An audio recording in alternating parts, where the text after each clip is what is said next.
But have no fear, only those who are unmuted and in the nice little yellow box will be recorded for posterity. Also, another quick note before we hand things over to Gloria from GMALL. If you have any questions at any time for our author tonight, just type them in the chat. I will save them up and then ask them when we get to the Q&A. We are lucky tonight to have an event that is co-sponsored by the Green Mountain Academy of Lifelong Learning. So you're going to hear from Gloria Palmer, who is the executive director of it. So Gloria, tell us a little. Okay, so I would like to thank everyone for joining us here tonight. It's always a pleasure to work with the Northshire Bookstore to partner on an event like this. And it's an extreme honor to have Governor Kunin with us today and Barbara Morrow participating in this program. So I'm so appreciative to both of them and all of you for joining us. If you don't know anything about Green Mountain Academy, I hope that you'll visit our website. We have lectures just about every Tuesday evening, 5:30 to 7 throughout the summer and beyond. So we hope to see you on Zoom and hope that someday we can be in person again. Thank you. Thanks, Gloria. I have been really looking forward to tonight's event. And many thanks to the Green Mountain Academy of Lifelong Learning for the support with this event and getting the word out. Really appreciate it. It's my great pleasure to once again introduce Madeleine May Kunin, this time for her debut collection of poetry, Red Kite, Blue Sky. She served as the governor of Vermont, the U.S. ambassador to Switzerland, and the U.S. Deputy Secretary of Education. She is the first and only woman to be elected as a governor of Vermont, and the only woman in U.S. history to win a third term as governor, among many other firsts in her career. She is currently the James Marsh Professor at Large at the University of Vermont, where she gives guest lectures on feminism and women in politics. She serves on the board of the Institute for Sustainable Communities, a non-governmental organization that she founded, and she recently launched Emerged Vermont to encourage and support women in politics. She's the author of several books, including her recent memoir, Coming of Age. Her new book of poetry, Red Kite, Blue Sky, is available from Northshire at a link that I'm entering into the chat right now. Right there. It's available from Northshire at the link in the chat. Acclaimed novelist Liza Arthur said that this book is a beautiful, stirring, and often playful tribute to life itself. While the award-winning former Vermont poet, Major Jackson said that a hardwired sense of beauty throbs through this spectacularly fresh and tender book. We are joined tonight by my good friend Barbara Morrow, the co-founder of Northshire Bookstore. Please welcome Barbara Morrow and Governor Kunin back to Northshire. I think Barb's going to start us off with a couple of questions before we move into the poetry reading. Thank you, David. This is such a pleasure to be with all of you and to welcome back Madeleine Kunin. We're not in person, but this is it's wonderful to be able to see her and to have this opportunity to have this conversation. I'd like to start off by asking Madeleine, when did you start writing poetry? Well, you know, there's no fixed date. I mean, when I was in high school, I wrote a few poems. For special occasions, I would write poems. But I wrote poetry more seriously in my 80s, when maybe late 70s, because there's a poem in the book about when I turned 77. So I think I began to turn inward after I retired from active politics. And so I've sort of transformed myself from a politician to a poet. And I didn't really do that consciously. It sort of developed because as a politician, you obviously have to be an extrovert. You have to be on display in a very visible way. And you tend to be more cautious about how you sound and how you look. As a writer, you tend to be more of an introvert. So that's how I began to evolve into a more thinking, quiet person. And it was fun. I enjoy writing. I had done other writing. I've been a journalist. That's what brought me to Vermont, working for a newspaper in Burlington. But poetry is different from journalism too. But I just discovered that I had things I wanted to say, and poetry was the format that seemed to fit best. Well, we're so glad that you've done this. You've created this amazing collection. Why do you think poetry is more relevant than ever today? Well, I think a lot of people gravitate towards poetry because they're looking for some kind of meaning. They want to take their minds off the news, which have been so powerful in this last year. I mean, the news sort of pounds at you, and poetry is a more quiet form of literature. Um, so I think people really want to be in a different space than the everyday, and to see what poets think of the world. I mean, poets do address subjects like life and death and the meaning of life and nature. So it's a different milieu which can provide comfort and distraction, certainly, from the everyday world. Yeah, you touched on this a bit, but what do you consider the differences between being a politician and a poet and or a writer? Well, as I alluded to, it's a more inward life, and it's you can express things that you can't as a politician. Um, I mean, as a politician, I was more cautious. I had to protect myself. I had to really think about what I was saying to make sure it didn't get me into trouble, to make sure that I was saying what I meant and not be misinterpreted. And of course, you're such a public person. But by giving a poetry reading like I am tonight, I'm a public person once again, but in a different way. Uh, Sometimes I'm almost shy about reading my poems because they do stem from a different feeling and a different thought process. But the joy of writing poetry is when you're understood, when people respond to what you write. And, you know, a woman came up to me the other day and said, I cried reading your poem and I Oh. laughed reading your poems.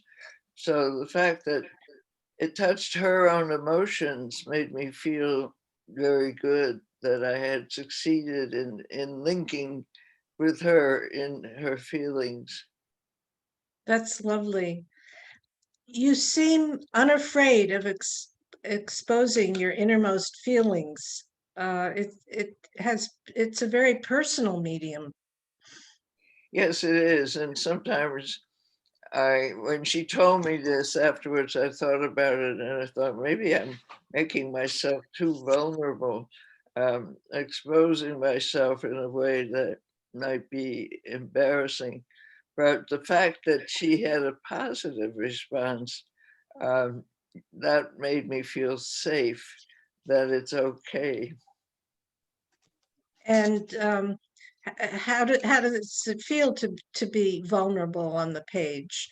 Because many of your poems are very, very personal.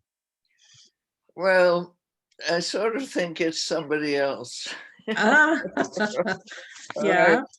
I just I distance myself from it a little bit, but it feels personal. But I think that's what people react to. Um, they want the poet to explain things they can't explain, or talk about things that people don't always talk about. So, you know, or even puzzle people. You think of Emily Dickinson and how she wrote very personally and very briefly. So it's still a mystery. You know, where did the words come from and how do they get on the page?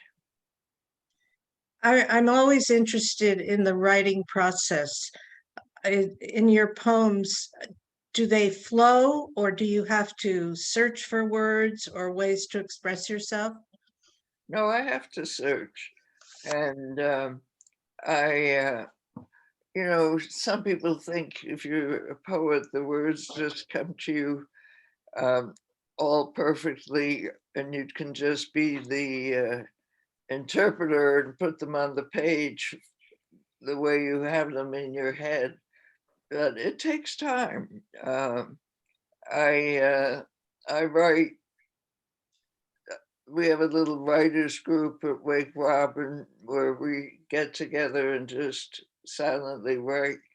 But I usually write a first draft and then I tinker with it the next day and maybe the day after that. The best advice I ever got about writing was actually when I was a visiting fellow at Dartmouth, and a woman told me, all writing is rewriting. And I think that's what we have to remember when you put those first words down and you look at them and you're sort of horrified. How could I have written that? But then when you look at it again, you can move them around. And it's a creative process of trial and error. Yeah, I'm sure. And you mentioned Emily Dickinson as somebody that you read. Do you have other favorite poets that you turn to? Well, I like poets that I can understand. Some Yeah, modern poetry goes through different phases where the purpose is not necessarily comprehension, but a new kind of art form. Um, for a more contemporary poet, I like Elizabeth Bishop, um, and others. There's some good Vermont poets and others, but you don't want it to be too simple, but you don't want it to be so complex that you're keeping a secret. The meaning of the poem is a secret that only you can comprehend. That's not my idea of a good poet. well, your poems are very accessible and yet complex at the same time. You have wonderful evocative images in your poems. I was wondering if you could read uh, the love poem on page 70. Yes. That's a lovely My one. husband and I, we both moved into Wake Robin, which is a continuing care community. Over time, he became ill, and I'm in the independent living section, and he was in the skilled nursing section. And this poem is about our visits together when we saw each other regularly in his room and in his section. It's called a love poem. Each night I wheel you to your door with a kiss on your lips. I smile, my love, at you, generously, I think. You don't know how much I love you, you say. I do, I do. We formed a ritual of waving goodbye as I retreat slowly down the hall. At first I wave with one hand in the air, and then my arms go wild before I turn the corner, as if struck by a storm or signaling for help. We wave in tandem. You are there and I am here. The nurses now know we wave not for them, but for one another, to have and to hold the love we swore to once and forever. That's beautiful. You examine the themes that are very prominent in this collection of love, loss, and loneliness after the death of your late husband, and also after enduring a year of COVID in isolation. That seems to, those themes seem to have inspired you to write. Yes, I mean, we're living in unusual times. I mean, this past year and a half, no one could have predicted. And I think everyone, whether they're poets or not, is sort of processing the new experience. And COVID can be depressing because of its isolation. And now I think we feel sort of a liberation that we're now able to meet friends and be with people and socialize. And I'd like to read a poem called Blue Sky. This was sort of at the height of the COVID epidemic, or towards a little bit later. And I just was feeling down by COVID, and then I took a walk. I have time, a bushelful, no, a truckload, a storage unit full of time. Still, I portion time out carefully, almost like in the old days, except now I stretch my neck and raise my head and keep it there until it hurts to look at the blue sky. Long ago, before coronavirus, I looked at the sky for weather or at night for stars. The blue sky gave me answers by the hour. I didn't even say thank you. Yesterday, I went for a walk and gazed upward, expecting little. I looked up at the blue sky. The longer I looked, I saw more layers of blue.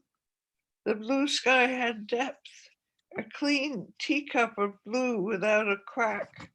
I could see through one blue to find another blue. The longer I held my head up, blue became more blue, and I continued my walk and thanked the sky for being blue. Mhm. I think a lot of us have turned to nature, and when you couldn't do anything else, we're lucky in Vermont that we can go outside and breathe in spring like we're achieving now. And that is a new almost skill, to stop and look at the leaves coming out in the sky and the flowers. It's a wonderful time of year. So would you read also your poem We on page 49? Yeah. I liked being we. We were doubles, not one but two, walking in tandem. When I was silent, you spoke. When I spoke, you listened. I drank your words as if they belonged to me. We fed each other's outpourings before we whisked them together into we, us, and ours. We is a habit you left me with, so comfortable and strong. I is skinny, it stands alone, brittle to the touch. It needs something at its side. I am alive. Beautiful. Do you think poetry helps heal the pain of loss? I think if you can articulate what you're feeling, express it, or even share it, it helps. It helps. If you can find words, I think that can provide comfort. And it certainly did and does for me. And, you know, here at Wake Robin, there's a large population of women who have lost their partners. And so you can almost share this. Yes. Sorry. Okay. You've said that your late husband gave you confidence to write, and that he was your staunch supporter and first reader. It's so moving to read your poems about your relationship with him. Perhaps we can read another one. Let's see. Let me pick one. There's a lighthearted one called The Bed. The Bed, yes. Let's go there. These were my sheets and his bed. They are not the right sheets, he said, letting the corner limp down over the edge. Just tuck them in, I said, with a hint of annoyance that he didn't know better. They always fit on my bed. I said exactly what I thought, knowing that I might not be understood, or worse, offend. There was a slight gnawing echo. There was a slight grating echo in our words, which we heard in different ways. In other times, with other people, it would have shredded the tie that bound them. But in this time, with the two of us, the tear was so quickly rewoven that we looked at each other and laughed.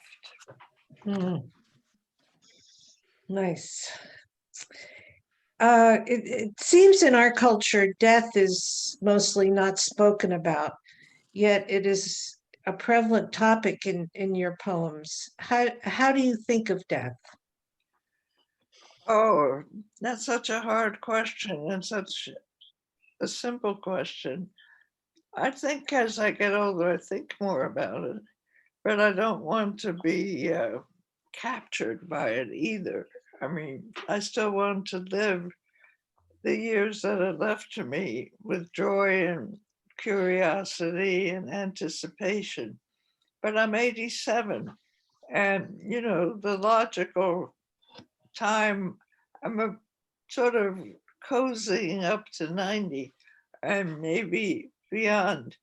But I think I try to appreciate the small things of life more when I can consciously do that. I mean, and I want to grab life. I want to, at times, I want to do everything, more music, more art, more books, more friendships, and pack it all in. But I guess for most people my age, it's not so much the fear of dying, it's the fear of dying badly, suffering endlessly. So that's what I hope for, that I have an easy death and not be a burden to my family. You have a poem called Thinking of Death on page 80. Would you like to read that one? Okay, thank you. Being patient while I turn the pages. It's page 80. Yeah, I'm getting there. Thinking of death. At 86, I think of death. Not all the time, but more often than before. The pandemic exploded and covered me with ashes, sweeping the sky dark. I find myself in a box, chalk-marked old. Least likely to win the competition, I have fallen into this slot, innocently stacking up years, an accomplishment of sorts. I've lived a good life. My death will not be tragic. It's too late for that. I believe the old should go first. Did we lose Madeleine? Pardon me? No, she's still going through. Should I continue? Yes, Please do, please. yeah. I believe the old should go first. Given a choice, the young must be saved. It is perfectly natural, except when I feel the claws of the pandemic wreath my neck and stifle my breath. So, with the care given to the pandemic people, I still feel the young should survive. Though, of course, the old first got the vaccine and were dying faster. So it's complicated. I'm afraid of the pandemic, and yet I'm not. So I express a lot of different thoughts in that one poem. Mhm. Well, poetry is ideal for that, right? You know, it's Yeah. yes, And you have expressing. to leave room. Mhm. And just opposite that poem, Home Alone. Yes.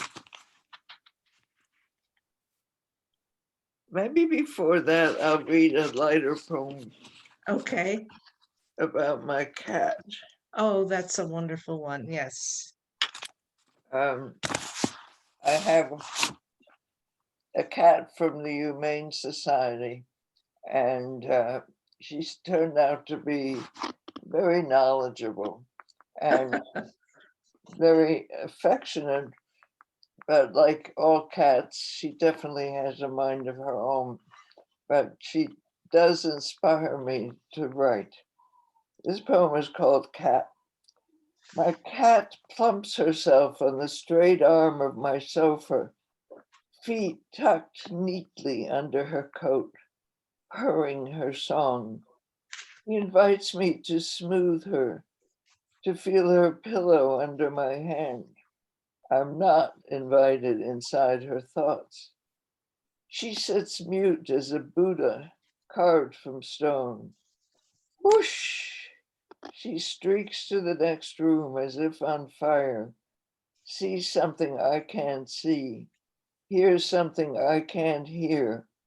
Composed again, even sedate, she claims proximity, sits where I sit, walks where I walk, climbs across my lap and seats herself regally by my side. She stares intelligently at me as if ready for a chat. Her coin-round pupils are circled in gold. She holds her gaze until I give up. A yawn unclips her red mouth, her pointy tiger teeth, a beast. Her mouth closes, her head is lowered. Ah, we are companions once again.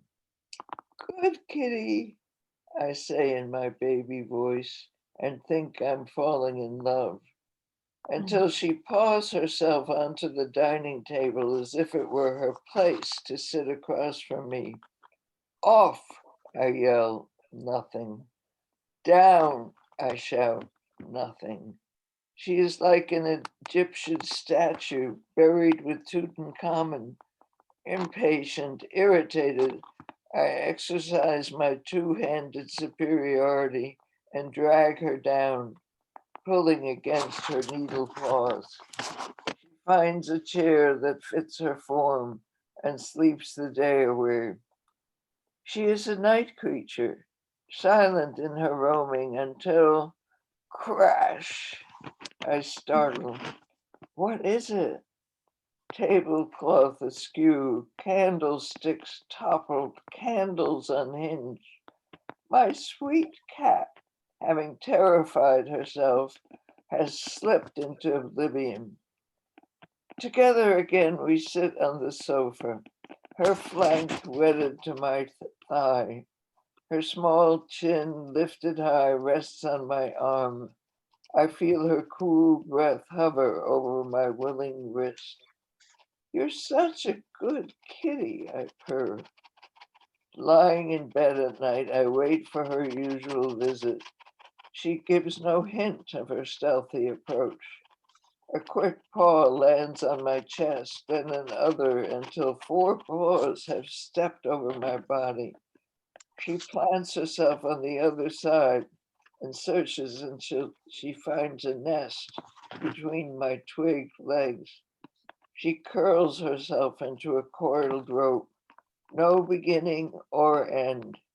We share our bodily warmth, hers intermingled with mine, searching for a separate sleep. I dare not move. I That's don't know what wonderful. the last line in that poem. I love that. Um, so your poem, Home Alone, reflects the groundlessness we all felt during the pandemic. Yes. What page did you say it was at? It's on page 81. Yeah. I think, I live alone. I'm at Wake Robin, which is a community, but I'm still alone in my, what they call a cottage. And here it goes, Home Alone. I think too much about myself when I'm home alone. No one reminds me to get up at 8 or turn off the light at 11. I sleep past the alarm and feel remorse for lost minutes, even hours. I used to be punctual, arriving in good time for dentists, doctors, and friends. The hands of the clock held me fast and marked my movements around the day. The pandemic has sickened my clock. It can no longer tell me what day it is. I luxuriate in being timeless, living alone, except when I open my eyes to my jittery television screen and the head of a fully gowned nurse appears, and who tells me she has just finished her 10-hour shift and is going back to work. So how did you continue to stay connected during the pandemic? My children called me and I called them, and sometimes we could go for walks. I'm very fortunate. 3 of my 4 children live in Vermont nearby, and my daughter lives in New York. But even now, we talk on the phone very often. We talk most evenings, and I would walk with my other children.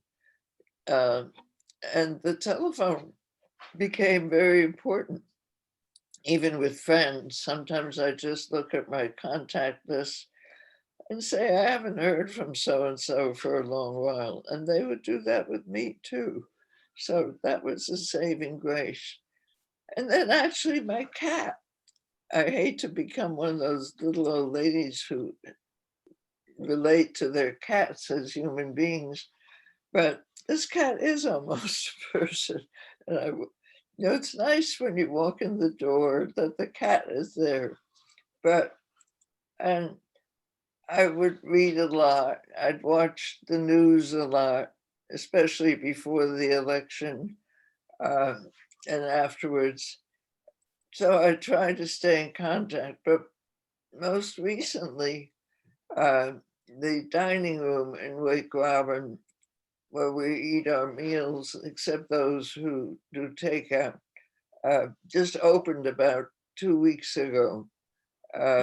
Up until that time, we would get our meals delivered in a brown paper bag at the front door, and the food in the cardboard containers usually was pretty dried out and not terribly attractive. But it wasn't just the food, it was the company. that first night, the conversation seemed to explode, and people were so happy, and the staff were so happy. They'd been lonely. So we realized what we'd gained, and we, for the first time, realized too what we had lost. Mhm.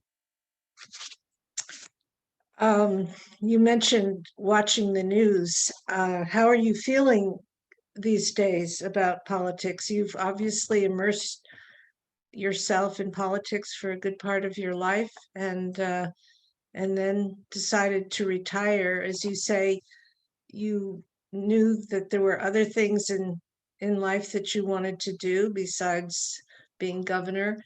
Um, what's your feeling about what's going on in our world today? Well, there's both good news and bad news. I mean, I'm involved in politics and helping other people run for office, especially women. I founded an organization called Emerge.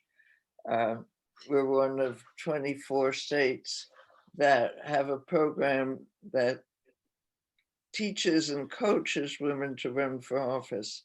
And it's really been highly successful. So I'm still engaged on the peripheries, and I'm still engaged in how strongly I feel about things. I mean, the good news is that Biden is president, that we have a Democrat, and in my biased opinion, I think he's doing a terrific job in addressing the big issues like COVID, like the economy, like women's issues. You know, the fact that his programs have cut childhood poverty in half, or will do that. I mean, that's phenomenal. So I'm very happy about that. Mhm. What's disturbing is the voter suppression, the big lie that Trump and his fellows continue to adhere to, that he actually won the election. So it's a time to be hopeful, but it's a time where we still have to be alert, and we still have to be strong enough to oppose some of the negative things that are happening in our democracy.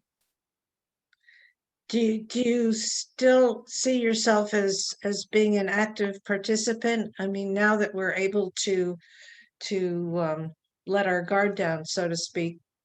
Very do much so. yeah. I also write every 2 or 3 weeks. I write a more political column for an online newspaper called VT Digger, Vermont Digger, and that's kind of fun. I still want to express myself in a political activist way.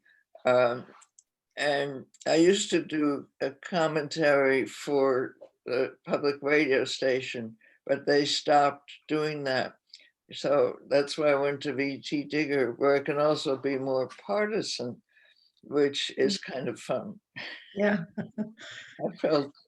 I felt a little constrained when I had to be very careful about getting Washington upset, the Trump administration upset about what I was writing.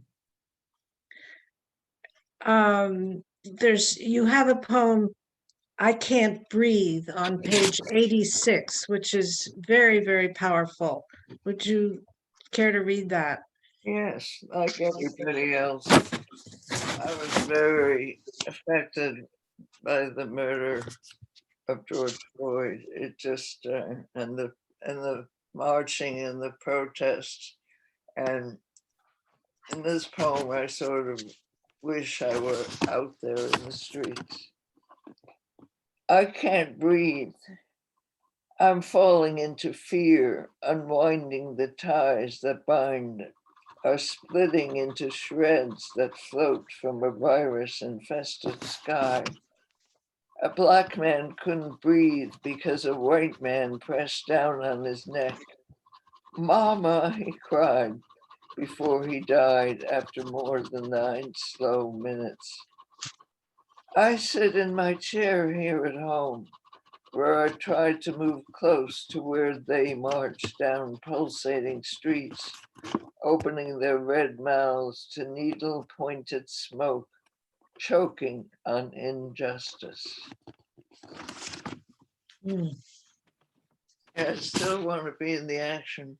So there are limits, and COVID was certainly one of them. But I admire the people who were in the streets and are making a difference. Well, you were at, I know, at the Women's March in Montpelier after the 2016 election, right? Yes, Yeah, yes. yeah, and gave a very rousing speech, as I recall. Yeah, it was a wonderful event. I mean, everybody was there and it was joyful, and we felt that we had the power to do things, and we knew things would be negative and harsh and hard, but we couldn't have anticipated how bad it actually turned out. Yes, it's hard sometimes to stay hopeful when things like that are happening around you. For there may be people who are watching who aren't familiar with your early life and how you came to this country. You've written about it in your poem Voyage, and I wonder if you could talk a little bit about that and then read the poem. Well, thank you. Well, I was born in Switzerland, and we came to the United States in June of 1940, and my father had died, and my brother and my mother and I made the journey to America. And, you know, Switzerland remained neutral, but we didn't know that in 1940. And being Jewish, my mother was very worried because Switzerland was surrounded by Nazi occupied countries. So we came to America. And this is a poem that I started writing recently as I reflected on that time. It's called Voyage. Last night, I thought about my mother's voyage to America, what she faced by herself, saying goodbye to all the relatives at the Zurich train station, accepting prettily wrapped boxes of chocolate from everyone and given to me on the train to carry safely in a sack heavy for a 6-year-old. Left behind on the train, how awful. Did my brother make this up, or did this happen? Or did this happen that Nazi soldiers walked through the train questioning everyone? The conductor vouched for my mother, having met her regularly on the commuter train in Zurich. I remember how scratchy the blanket was in the sleeping car. That's all. Waiting in Genoa for our boat to arrive. Our names on the manifest with an H for Hebrew, I found out later. I looked out the window from the top floor of the hotel and saw, we thought, Japanese soldiers lined up in formation 10 days before Italy entered the war. My mother did not unclothe her fear to us. We found our cabin already occupied by 2 women and a baby. We settled in somehow, lugging the big blue trunk, which stood upright and opened sideways. Safely inside our cabin on the SS Manhattan, I was delighted later by the new taste of apple pie a la mode and playing shuffleboard on the tilting ship. We lined up alphabetically at the pier under the letter M for May, with a couple named Muller who became our friends and gave each of us a beautiful book every Christmas. Finally, cousins Fred and Irene Kahn found us. She, already American, wearing a red hat, red shoes, red pocketbook, opened our eyes wide. Mudland, you have to have coils. All the coils in America have coils. We repeated her words for years, silly with laughter. It's true, we really were, but it was wonderful to be met at the pier. And my cousin Ferdinand found us a hotel for our first night in America. And children adapt just like immigrants are doing now. And we were different from immigrants who were coming now. We were white, we came from a Western European country. We didn't have to go through all the trials and tribulations that immigrants are going through today. Mm. And do you have recall of those early years? I do a little bit. We somehow had friends, and we landed for that first summer on the beach, and we lived in a boarding house, but it was lovely to be on the beach. And I found a girl my age, and she asked me my name, and I understood her and gave her my name. And then I went running back to my mother and said, I can speak English. So I remember those first words, but children adapt very quickly, obviously faster than their parents. Yeah, yeah. And what a life you have led. It's just very inspiring, I must say. A couple of other poems that I'd love you to read are about little daily struggles that we all experience. One is called Earring on page 85. I thought that was really amusing. Okay, earrings. I put my earrings on most mornings during this eyeless pandemic that doesn't see whether I'm wearing silver hoops or teardrop pearls. Some mornings I get impatient with my earring exercise when I can't find the hole in my earlobe to plunge my little dagger through. When I miss my target, a pinpoint of blood ekes out. A prelude to infection? I worry. Are the openings in my ears are the openings in my ears shutting, not wanting to work anymore? They know I am the only one to see them. I look in the mirror to make sure that one earring hasn't dropped off. I can't be lopsided, not now. With two earrings hinged in place, I must appear balanced. That's so great. Do you remember how you were inspired to write that poem? Or just A frustrating morning trying to put my earrings on, I'm sure. You also have poems about your travels to Sicily. There's a lovely one called Sicilian Sky on page 91. Yeah, 2 years ago, I went with some friends, and my friends were artists, and I basically painted, and I took walks and then came back and wrote. Sicilian sun.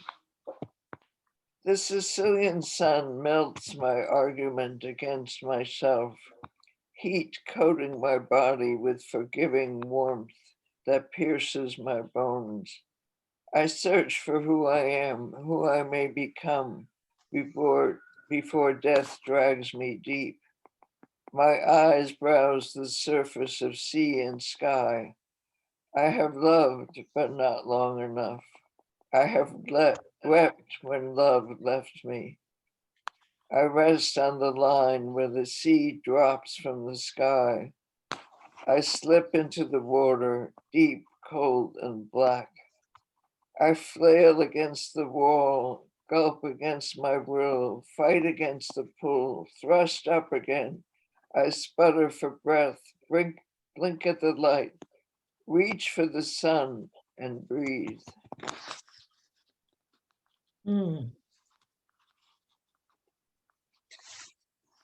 Another one that stood out for me was plum-colored gloves. The topics sometimes that you choose are just so unusual, and I like this one for that reason. Can you remind me of the page? Yes, I can. Page 42 Okay. or 43, I guess it is. 43. Yeah, I have it. Plum-colored gloves. My daughter gave me plum-colored leather gloves a year ago, made in Hungary, baby soft. I bring them together, palm against palm.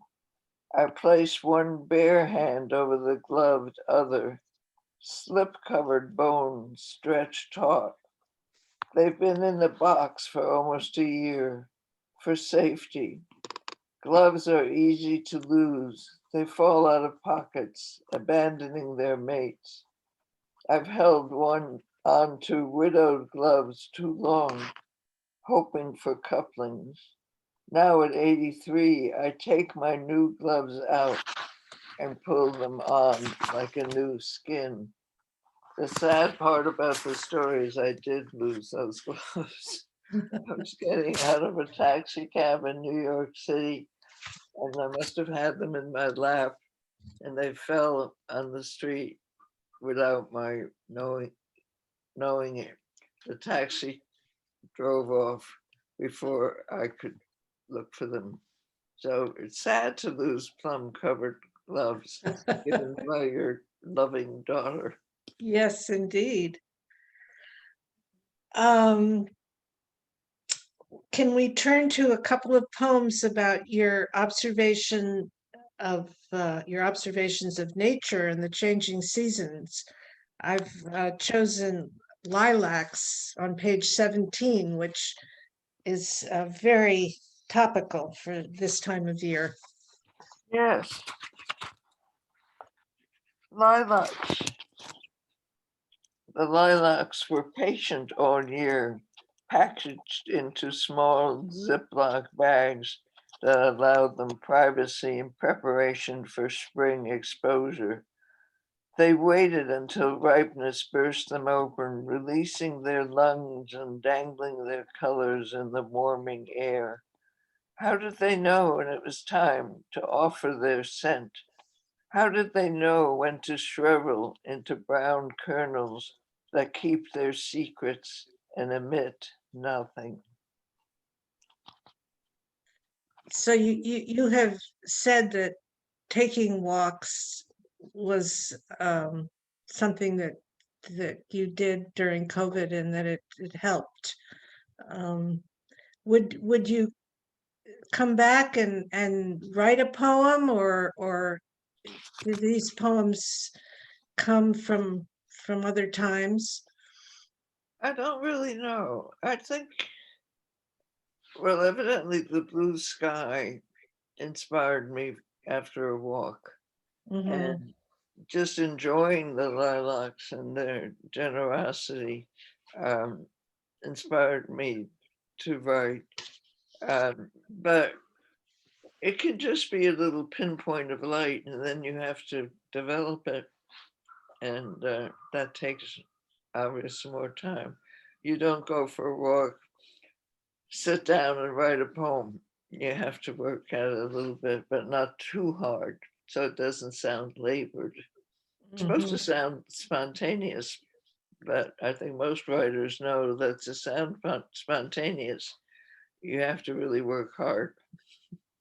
Takes a lot of work. Are you still writing? Yes, but not as often. But I do write about a poem every 2 weeks or so, and I write the column for Vermont Digger. Right. So I try to keep the gears moving. What, how do you decide whether to write a poem or a prose piece when you are sitting down to write? Well, I go through phases. I give myself a deadline when I write the prose piece.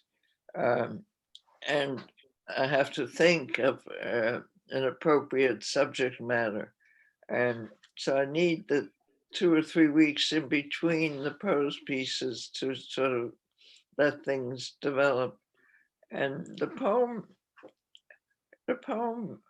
sort of pushes itself into me that I have to write something. Mhm. I think when I wrote the poems for the book, I gave myself a deadline, and that helped. I think, you can't wait for what we call inspiration. Like yesterday, I went to a writing group and I really didn't know what to write. But I sat down and thought and sat down and thought, and I did write a poem. Hmm. I don't know if it's any good, which is what we always self-criticize, but at least I wrote something and I can rewrite it and hopefully make it worthwhile. You said that your husband, your late husband, was always your supporter and first reader, probably first and last reader, right? Before a poem was published. Not necessarily the last reader. I would share some of my poems with friends. Hmm.